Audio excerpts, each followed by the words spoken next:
அப்ப விஜய் பைபாஸ்ல இருந்து மெதுவா ஊர்ந்துகிட்டே வந்தப்ப ஆயிரக்கணக்கான கூட்டம் அவர் பின்னாடியே வந்தது. இங்க ஏற்கனவே ஸ்டேஜில் ஆயிரக்கணக்கான கூட்டம் நின்றுட்டு இருந்தாங்க.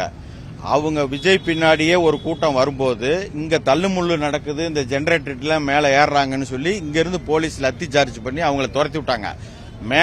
கிழக்க இருந்து ஒரு கூட்டம் மேக்க வந்தது, மேக்க இருந்து ஒரு கூட்டம் கிழக்கு போச்சு. நடுவுல சிக்கின குழந்தைங்க பொம்பளைங்கலாம் மாட்டிக்கிட்டாங்க.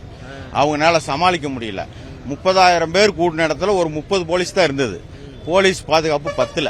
அதனால எல்லாமே எல்லாம் சரிஞ்ச உடனே பக்கத்துல இருக்கிற ஹாஸ்பிட்டலுக்கு எல்லாம் எப்படி கூட்டிட்டு போனாங்க? என்ன மாதிரி ஆம்புலன்ஸ் வர்றதுக்கே வழி இல்ல. ஆம்புலன்ஸ் வரிசையா வந்துட்டு இருந்தது. விஜய் பேசிக்கிட்டு இருக்கிறப்ப ஆம்புலன்ஸ் நிறைய வந்தது.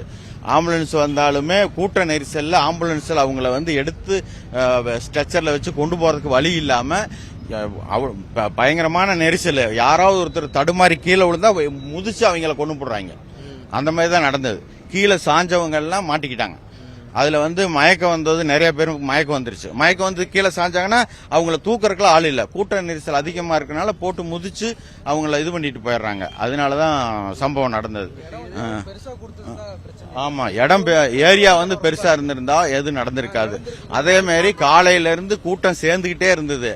அவங்க 12:30 மணிக்கு இங்க வரேன்னு சொல்லியிருந்தாரு. முத நாள் அறிவிச்சது அறிக்கையில என்ன சொல்லியிருந்தாங்க, 8 மணிக்கு நாமக்கல்லையும் 12 மணிக்கு இங்கேயும் சொல்லியிருந்தாரு. அப்ப டைம் சாயங்காலம் சொல்லியிருந்தா கூட்டம் சாயங்காலம் வந்திருக்கும்ல. காலையில இதுல அதாவது பொதுமக்கள், சின்ன குழந்தைங்க, லேடிஸ் அவங்களாம் அந்த கும்பலை பார்த்துட்டு கிளம்பி இருக்கணும். இது நமக்கு சரி. நம்மள மாதிரி சின்ன ஆம்பளைங்க நம்ம எதுனால சமாளிச்சிடலாம். ஆனா அந்த அதிகமா அந்த லேடிஸ் குழந்தைங்க ரொம்ப கஷ்டம் வர்றது. அதுதான் பக்கத்துல பாலம். அவர் விஜய் என்ன பண்ணும், பைபாஸ்லயே கையை காட்டிருக்கணும். கை காட்டி இருந்தா கும்பல் எல்லாம் போயிருக்கும். அவரு என்ன பண்றாரு, இதுவரைக்கும் இங்க தான் உள்ள இருந்திருக்காரு. ஒரு வண்டியோட ஜன்னல் மூடியே இருந்தது. யாருமே ஜன்னல் மூடியே இருக்கு. ஜன்னல் மூடி பார்க்க முடியலாங்க. மக்கள் அங்கேயிருந்து பார்க்க முடியலாங்க. வேற இங்க வேற அந்த நேரத்துல வேற தண்ணி கிடைச்சிச்சா? என்ன மாதிரி இருந்தது? தண்ணி கிடைக்க வாய்ப்பு இருந்தாலுமே அவ்வளவு கூட்டத்துல போய் தண்ணி குடிக்கிறது கொஞ்சம் கஷ்டம் தானே. உங்களுக்கு உள்ள இருந்து வெளியில போறதே கொஞ்சம் சிரமம் தான் அது. அவங்களுக்கு காலையில இருந்தே கூட்டம் வந்து. ஆமா, காலையில இருந்து அதாவது ரசிகர்கள் அவங்க விஜய் மெயினா பாக்குறதுக்கோசரமே வந்த கூட்டம் அதிகமா. பக்கத்துல இருந்தா கொஞ்சம் நல்லா பார்க்க முடியும் அப்படின்னு சொல்லிட்டு. தண்ணி கிடைச்சிருந்தா தண்ணி இருந்திருக்காது. இவ்வளவு மயக்கம் அடிக்க மாட்டாங்க. தண்ணி குடிச்சிட்டு இருந்திருப்பாங்க.